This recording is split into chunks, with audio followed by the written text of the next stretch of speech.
ഇബ്രാഹിം ആയിരുന്നില്ലേ കഴിഞ്ഞ ദിവസം നമ്മുടെ കമ്മ്യൂണിറ്റി ഗ്രൂപ്പിൽ JWL സ്റ്റോക്കിൻ്റെ ഒരു സെൽ ട്രേഡ് പറഞ്ഞിട്ടുണ്ടായിരുന്നത്.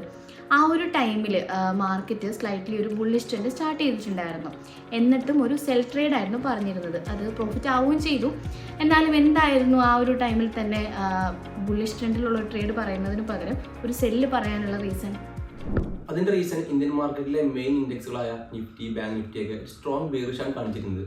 ആ കാര്യം നമ്മൾ നമ്മുടെ കമ്മ്യൂണിറ്റി ഗ്രൂപ്പിൽ ഓൾറെഡി മെൻഷൻ ചെയ്തിരുന്നു. ഈ ബാങ്ക് നിഫ്റ്റിയൊക്കെ ഓൾറെഡി ബെയറിഷ് ട്രെൻഡിലാന്ന് പറയാനുള്ള റീസൺ നമുക്കത് ചാർട്ട് എടുത്ത് നോക്കി മനസ്സിലാവും. ബാങ്ക് നിഫ്റ്റി ആവട്ടെ ഒരു ഡേ ഫ്രെയിമിൽ ഒരു ഹെഡ് ആൻഡ് ഷോൾഡർ പാറ്റേണിൽ ബ്രേക്ക് ഔട്ട് വന്ന് ഒരു ബിയറിഷ് മർബസുമാണ് ഫോം ചെയ്തിരിക്കുന്നത്. നിഫ്റ്റി ആവട്ടെ ഒരു വീക്ക്ലി ഫ്രെയിമിൽ ഒരു ബിയറിഷ് എംഗിൾക്കും ഫോം ചെയ്തിട്ടുണ്ട്. സോ അതുകൊണ്ട് തന്നെയാണ് ഡൗൺ സൈഡ് ട്രേഡ് ഫോക്കസ് ചെയ്യാൻ കാരണം. അന്നത്തെ ദിവസം തന്നെ നമ്മുടെ ആൽഗൂർ എന്ന ട്രേഡ് ആയിരുന്നു JWLന്റെ സെൽ സൈഡ് ട്രേഡ്. ഈ സ്റ്റോക്ക് നമുക്കൊരു ഇൻട്രാഡേയിൽ ഒരു 3.37% ഗെയിൻ തന്നിട്ടുണ്ട്.